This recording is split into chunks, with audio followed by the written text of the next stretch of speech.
ដំកើងចំពោះ5ពីអធិដ្ឋានសូមព្រះជាម្ចាស់ការពារ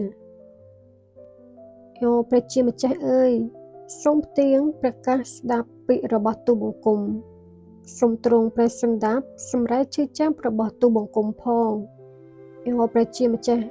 ជាព្រះមហាក្សត្រនៃទូបង្គំអើយសូមចោកព្រះハតីទុកដាក់នៅសូរសម្រែករបស់ទូបង្គំផង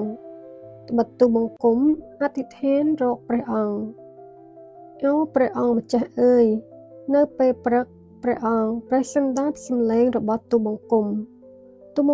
ចូលមកគាល់ហើយនៅរងចាំព្រះអង្គតាំងពីព្រលឹមព្រះអង្គមិនមែនជាព្រះដែលសពព្រះハតីនឹងអំពើទុច្ចរិតនោះទេ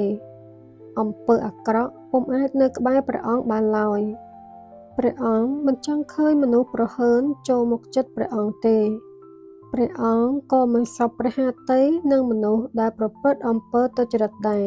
ព្រះអង្គនឹងធ្វើឲ្យពួកកុហកវិនាសសាបសូន្យព្រះអង្គស្អប់ខ្ពើមអ្នកបង្ហូរឈាមនិងអ្នកមានបេះកលរីឯទូបង្គំវិញទូបង្គំចូលមកក្នុងព្រះដំណាក់របស់ព្រះអង្គបានដោយសារតែព្រះអង្គមានព្រះハតីសប្បុរសយ៉ាងខ្លាំងចំពោះទូបង្គំសូមក្រាបថ្វាយបង្គំព្រះអង្គដោយបែរមុខតម្រង់ទៅរកព្រះវិហារដ៏ពិសុទ្ធរបស់ព្រះអង្គទាំងគោរពកោតខ្លាចព្រះអង្គម្ចាស់អើយមានមនុស្សជាច្រើនប្រឆាំងនឹងទូបង្គំ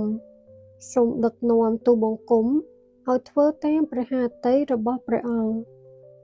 សូមពង្រៀបផ្លូវរបស់ព្រះអង្គនៅមុខទូបង្គំផងអ្នកទាំងនោះមានពាក្យសម្ដីមិនទៀងទេ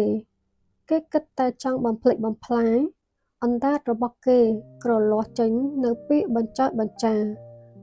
តែមានបង្កប់ទៅដោយពុះពលសម្រាប់ប្រហារជីវិតព្រះជាម្ចាស់អើយសូមដាក់ទោសគេទៅ